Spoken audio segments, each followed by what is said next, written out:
Supplementary. Mr. Speaker, does her statement on Tuesday that it's not contradictory to believe equal voting rights are critically fundamental to New Zealand's democracy, while at the same time supporting the Canterbury Regional Council Ngāi Tahu Representation Bill, mean that, in her view, Cantabrians will still have equal voting rights after the Act takes effect? Mr. Speaker, yes, I do stand by that statement, sir. Will Cantabrians have equal voting rights after the Canterbury Regional Council Ngāi Tahu Representation Act takes effect? Yes, sir. Cantabrians do retain equal voting rights, and as the former national government showed to us, both in 2010 and again in 2016, when they established the position for Ngāi Tahu to be appointed to Ecan, this bill continues with that practice.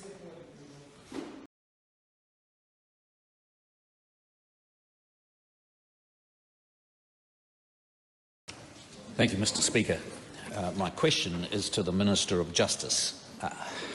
How does she reconcile her statement to the House on 21st of June that, quote, equal voting rights are critically fundamental to New Zealand's democracy, with her statement in relation to the Canterbury Regional Council Ngāi Tahu Representation Bill, quote, we will be supporting that bill?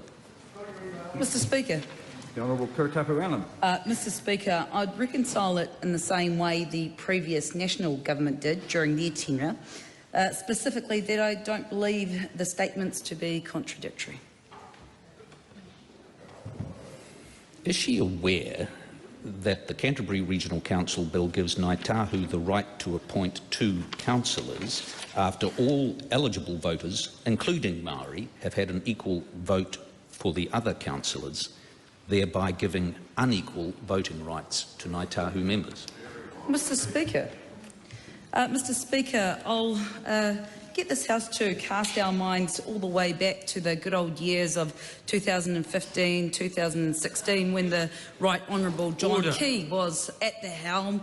And you'll remember, sir, that it was that then national government that stewardship through the Environment Canterbury Transitional Government's Arrangements Bill, sir. That bill, if this House will recall, did exactly one of 2 things. First, it ensured that there were democratic representatives elected to Ecan. Secondly, it ensured that Ngāi Tahu retained the right and the obligation to appoint 2 members to that entity. Mr. Speaker, and to quote actually a good friend of this House, the Honourable Scott Simpson, I think that probably one of the great hallmarks of this time under the guidance... Order. The member cannot have a point of order at the moment. Such good... Mr. Speaker, I'd go back to the great hallmarks of this House, one of the great quotes of this House, from the Honourable Scott Simpson as he was then. Sir, when commenting on the appointment of Ngāi Tahu representatives to Ecan, sir, the rebuilding of relationships in Canterbury, not only with other local government authorities, sir, and territorial bodies, but also particularly with Ngāi Tahu. Sir, I was delighted that we will be able to make the recommended changes which have been adopted in this bill to have Ngāi Tahu nominating 2 representatives. Sir, I could go on. The Honourable Louisa Upston. No, sir. Member can't. Point of order. I asked the question about a particular bill, and she gave an answer about National Party history 10 years ago, and didn't actually address the question that I asked. Well, I think she addressed the issue, if not the bill. Supplementary. No, for Paul Goldsmith. Supplementary, Mr. Speaker. Does she think it is a good constitutional practice for a material change to the constitutional principle of equal voting rights should be carried through this House without public engagement and support for that change? Speaker, It's like all my Christmases have come at once this question time. Sir, like previous governments have in this House, we absolutely believe in the fundamental constitutional presumption of representative democracy. Sir, in addition, as we have done, tailored in New Zealand's context, as the previous national government did, I'll quote my friend Louise Upston. Sir, the committee was making some amendments to the Environmental Canterbury Bill on the recommendation from Te Runanga o Ngaitahu, as it was in this case. I support the recommendation to add 2 additional roles, given their guardianship role in the strong partnership that is developed between Ngaitahu and Environment Canterbury. Sir, she goes on to say it's appropriate to ensure that this partnership recognises Ngaitahu's significant and unique interests in Canterbury's environment and the management of its natural resources. Sir, this side of the House continues to enable the growth of our unique constitutional Supplementary to the Minister. Is the Minister aware of the results of the Bill of Rights assessment of the Canterbury Regional Council Ngaitahu Representation Bill undertaken by the Ministry of Justice? Well, Mr Speaker, well, as the member knows, determining the consistency of the legislation with the Bill of Rights Act is the responsibility of the Attorney-General, supported by the Ministry of Justice. However, I note that the publicly available assessment undertaken by the Ministry of Justice stated that the bill appears to be consistent with the rights and freedoms affirmed in the Bill of Rights Act, and that the bill is intended to reinstate on the basis of the amendments made in 2015-2016 under the national government, Ngaitahu representation on Environment Canterbury, which was previously provided for during 2016 to 2019 under the Environment Canterbury Transition Governance Arrangements Act 2016. Does the Minister not understand the difference between appointments made by a democratically elected government, which is accountable... Order! Who was that? Who was making it? Well, Nicola Grigg just lost one of Mr Goldsmith's supplementaries. Can I start the question again, Mr Speaker? Does the Minister not understand the difference between appointments of commissioners by a democratically elected government, which is accountable at the ballot box, and a permanent constitutional change made by a government which moves away from the principle of equal voting rights? Mr Speaker, fortunately I do, as can be reflected in the fact that I understood, for example, that in the Environment Canterbury Transition and Governance Arrangements Bill, that was a composition of 7 democratically elected members, plus 2 additionally appointed members by Ngaitahu. So same. Supplementary? No, the member lost it. Well, it was lost for him. Question number 12, Arena Williams. To the Minister of...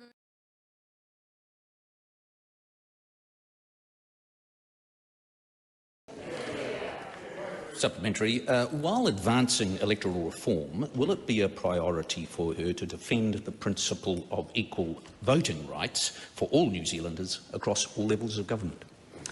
Mr Speaker, equal voting rights are critically fundamental to New Zealand's democracy, Mr Speaker, and if I think about what we're doing across a broad platform of electoral law reform, the member will be well aware that we are taking some targeted measures before the next election to ensure that our electoral laws are fit for purpose. We also have established a bipartisan and independent panel appointed to review our electoral law platforms, which I look forward to the member's active engagement on in due course. Then will she advocate as Minister of Justice against the Canterbury Regional Council Ngaitahu Representation Bill, which explicitly moves away from the principle of equal voting rights?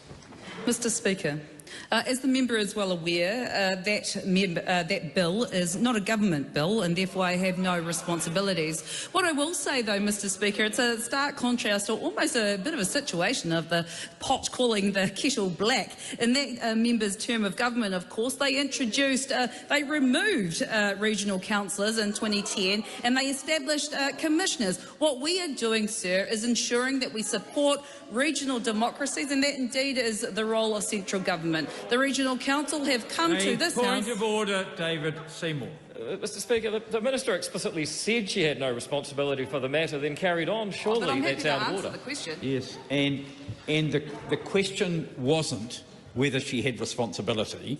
The question was, would she advocate? And she is answering that question. It's, you know, sometimes ministers do and they should be congratulated. Paul Goldsmith.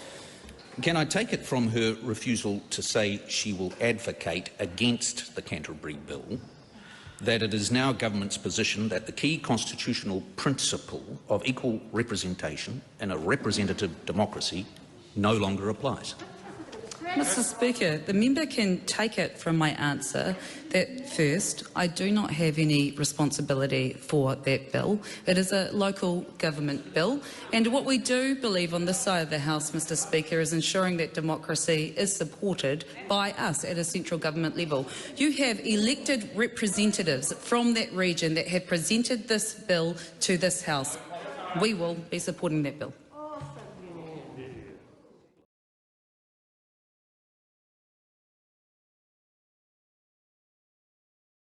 On Government Order of the Day number 6.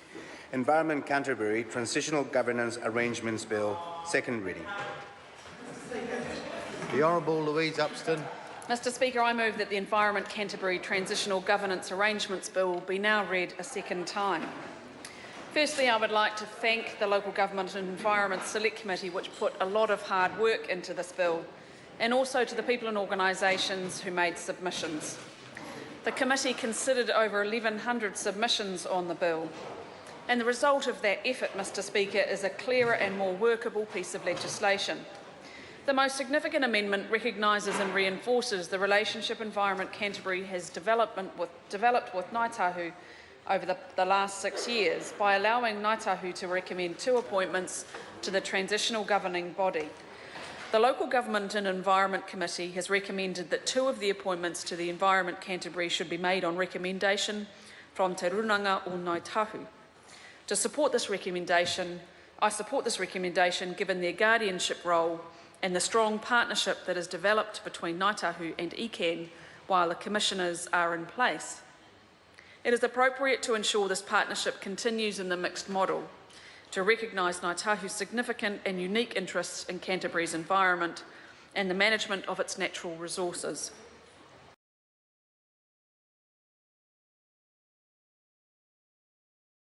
And I think that probably one of the great hallmarks of this time under the guidance and governance of commissioners has been the rebuilding of relationships in Canterbury, not only with other local government authorities and territorial bodies, but particularly with Ngāi Tahu. And so at Select Committee I was delighted that we were able to make a recommended change that's been adopted in this bill to have Ngāi Tahu nominating 2 representatives. Originally there was a plan that they would nominate 1. Ngāi Tahu came to us at Select Committee and suggested that they would like to nominate 3, and we agreed that probably there was a very good case for nominating 2. So Ngāi Tahu will nominate 2 commissioners, and they will then be appointed by the Minister. And I think that's a very good and sensible approach to be taken.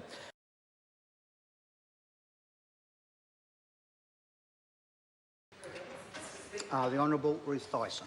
Speaker, if any legislation demonstrates the arrogance of this government and the litany of broken promises that it now reigns under, it's this legislation.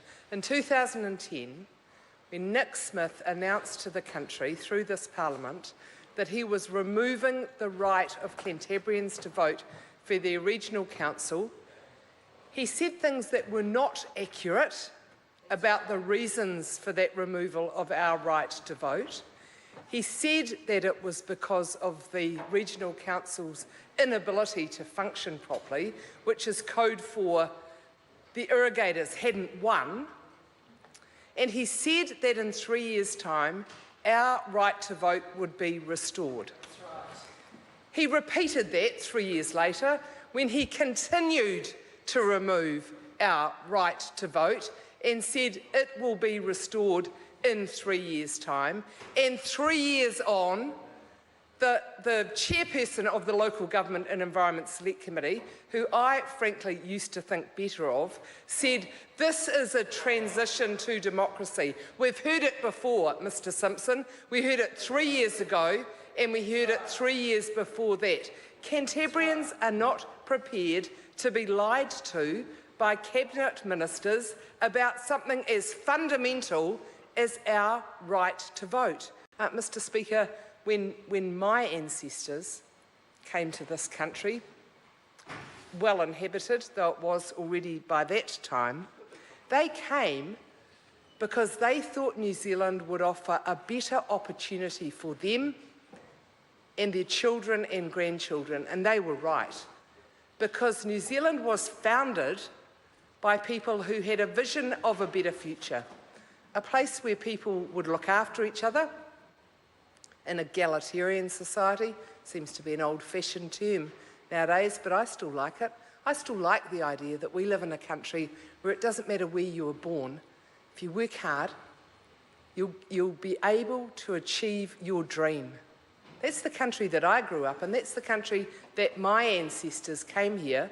Some of our ancestors came by water, some by air. People are still coming because they see New Zealand as a country where people can have the best life.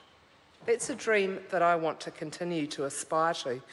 We are very proud in New Zealand of being the first country in the world where women won the right to vote.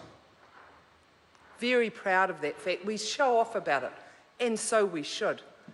So for that pride to have dented the government's deliberate removal of our right to vote is something that the National Party should be hanging their heads in shame about. We boast about being the first country in the world where women won the right to vote. Well, women in Canterbury are now being granted so generously by the government half a vote. We get to vote for half of our council. So are the national women members going to boast about that around the world? Are they going to say, we were the first to win the right to vote, but now we've only got half a vote for a regional council? Mr Speaker, that right to vote gave everyone in New Zealand, regardless of gender, regardless of their wealth, regardless of their property. It was something that very few other countries had. In fact, some still don't. Democracy and the right to vote, the requirement to pay taxes in exchange for a right for representation, is something that should be at the heart of this Parliament.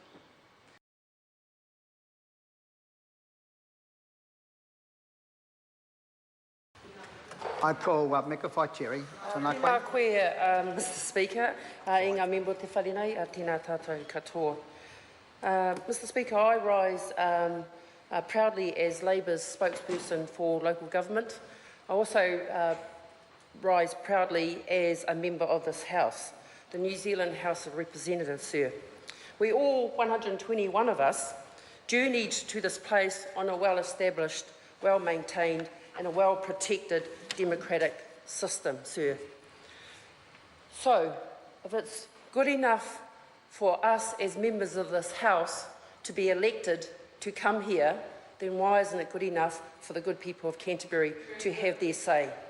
That's the question, sir, that I pose to this House. If it's good enough for us, why isn't it good enough for Canterbury people?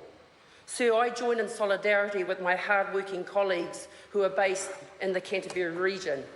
Dr Woods, Honourable Ruth Dyson, Poto Williams, my own colleague Reno Titakatani, and of course Clayton Crosgo. Sir, we are very clear in our caucus that when we discuss matters of importance to Canterbury, these fine hard-working MPs will go down in history in standing up for the democratic rights of people from Canterbury. And it's sad to say that the members on the other side will go down in history as removing that democratic right to have their say. And that, sir, I think is a travesty with this bill. It doesn't give the people of Canterbury a say. It's not defendable, listening to the contributors on that side of the House, of why this is an important step. Canterbury, as we all know, has been around a long, long time and has produced some very, very amazing New Zealanders. And I've got no qualms to say that the leadership down there is more than capable of taking care of their issues. And that's what goes to the heart of this bill.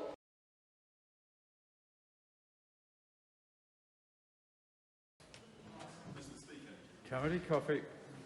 Mr. Speaker, if ever there was a reason to stop voting national, today is the day. I grew up in a horse racing family, and my dad taught me about the importance of having $1 each way, son, have $1 each way. And every time that I heard that previous contributor talk about how supportive he was of Ngāi Tahu and your journey, and then he put in there, oh, but unfortunately I'm not going to be able to support it today, I heard a person that was putting $1 each way. Why? Because he knows that there's an election coming up next year, and he knows that he's going to have to defend it in the electorate that he comes from. And I hope that your runanga holds him to account.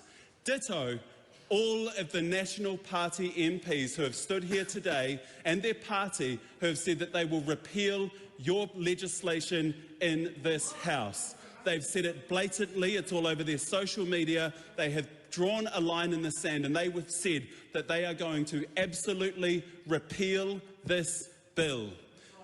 They need to be held accountable for that. That's a very bold statement, but even bolder when you're sitting here in front of the iwi themselves. And I'm glad that they've got their masks on, because if they didn't, you'd be able to see probably the grimacing and maybe some of the underhanded words that should go with the opposition that you're putting up towards this bill. Tuatahi ake. He mihi tēnei kia koutou o Ngāi Tahu, ngā taua, kua hui mai nei i tēnei rā, ki te hāpai i tēnei kaupapa. Mai tēnei, tētahi o ngā kaihoi o te arawa waka, mai make tū ki Tongariro, he mihi tēnei kia koutou katoa. One of the amazing things that you get to experience, Mr. Speaker, when you sit on the Māori Affairs Select Committee is the submissions that come in from Ngāi Tahu.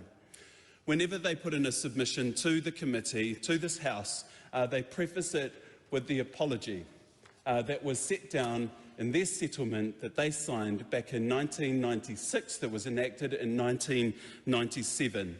And unfortunately, the wash of MPs in this House is such that so many forget it. They forget the apology. They forget what was signed up to. They look to the past and they have this political amnesia that takes place, and it needs to be addressed. So I thank you and I implore you and I encourage you to continue to put that apology at the start of all of your submissions, so that whichever MP is looking over your submission, in whatever context, whatever bill, whatever legislation you're talking about, they are reminded of that apology. And for that context, Mr. Speaker, I want to read some of that apology today because I think it's incredibly apt. Section 6 of the apology, Section 6 of the bill, this is the text in English of the apology. It says, in Clause 5, the Crown recognises that it has failed to act towards Ngāi Tahu reasonably and with the utmost good faith in a manner consistent with the honour of the Crown. That failure is referred to in the Ngāi Tahu saying, te hapa o ngiu tireni, which translates to the unfulfilled promise of New Zealand. The Crown further recognises that its failure always to act in good faith deprived Ngāi Tahu of the opportunity to develop and kept the tribe for several generations in a state of poverty, a state referred to in the proverb, te mate o te iwi, the malaise of the tribe. In Clause 7, it says the Crown expresses its profound regret and apologises unreservedly to all members of Ngāi Tahu whānui for the suffering and the hardship caused to Ngāi Tahu and for the harmful effects which resulted in the warfare, which resulted to the welfare, economy and development of Ngāi Tahu as a tribe. The Crown acknowledges that such suffering, hardship and harmful effects resulted from its failures to honour its obligations to Ngāi Tahu under the deeds of purchase, whereby it acquired Ngāi Tahu lands to set aside adequate lands for the tribe's use, to allow reasonable access to traditional sources of food, to protect Ngāi Tahu's right to pounamu and other valued possessions as the tribe wish to retain, or to remedy effectually Ngāi Tahu's grievances. The kicker, Mr Speaker, is clause number 9, where it says, accordingly, the Crown seeks, on behalf of all New Zealanders, to atone for these acknowledged injustices so far as that is now possible, and with the historical grievances finally settled as to matters set out in the Deed of Settlement signed on 21 November 1997, to begin the process of healing and to enter a new age of cooperation with Ngāi Tahu. That was 25 years ago that they signed that, and it's here 25 years on that we're still having to wrestle this bill through Parliament, through our parliamentary structures, to enable you to have your new age of cooperation. And I apologise that it's taken this long, and I apologise that you have to go through this process, but we're going to get this bill through today, because it's what you want.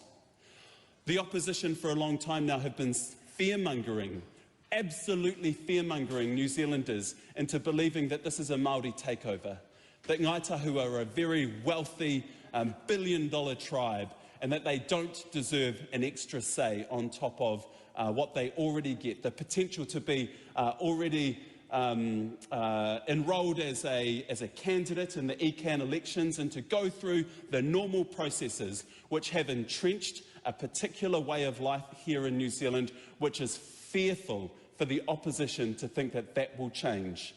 But today it's going to change, and I salute you for that. And I put a pānui out to all of those other iwi that are listening. Ngāi Tahu have opened the door. And for that reason, all of those iwi out there that are struggling with how representation works for them and their rohe, I hope that they're understanding that this is a potential pathway. Not under the national government, because they're going to repeal it all. They're going to take it all away. They're going to make sure that they entrench the system that we've currently got, whereby we don't have this kind of representation. And the ironic thing is, they started it. They started it. They put the act in place. They were the ones that came up with the ingenious idea to actually have two appointed people, appointed by Ngāi Tahu, onto the Environment Canterbury Board. They did this. But what are they doing? They're politicking. They're politicking. And they're trying to take away what you want. And I'll take this opportunity to remind them. Remind them of a recent article that was written by the Honourable Chris Finlayson, who had done his time in this House, wearing his blue ribbon the whole way, but having come out the other side, he made a few reflections in a recent e-tangata column, and I want to read this to you. He says, once you've read the factual concessions by the Crown, you've read the apologies, you begin to realise the wrongs that have been committed. You begin to get a good understanding of the facts. The Crown promised to protect the unqualified exercise of Māori chieftainship over their lands, over their villages and treasures. But it not only failed to perform that obligation, it went out of its way to breach it. We must acknowledge that failure and that breach and remain committed to putting things right. My perspective on how to put things right is fundamentally a centre-right one. It asks the question, why does the government think it knows best? The government makes heaps of mistakes. I was in there for years. I saw. I know. So I don't think that government has all the answers. And I agree with Ronald Reagan that so often government is the problem. I want to acknowledge all of those councils that stood behind you on this journey. Ia ki te whakatauki, mā te huruhuru karere te manu. It was the Christchurch City Council that fronted up and said that they wholeheartedly support this. It was the Hurunui District Council that put in their vote of confidence as well. But it was the Selwyn District Council that I was really listening to when they said, Mana whenua representation on the Regional Council will strengthen the strategic partnerships in Canterbury between the Papatipurunanga, and local government. The Regional Council has been clear that the benefits of mana whenua representation at the council table include greater efficiency in planning and consenting processes, also reduced costs for the council and consent applicants, and improved enforcement decisions. Today is your day. We're here to celebrate it. I commend my whanaunga here and my colleague, Reno Tere Kātini. I see your mum and your sister up in the house there, Ehua, and they should be very proud of you. Today is a good day.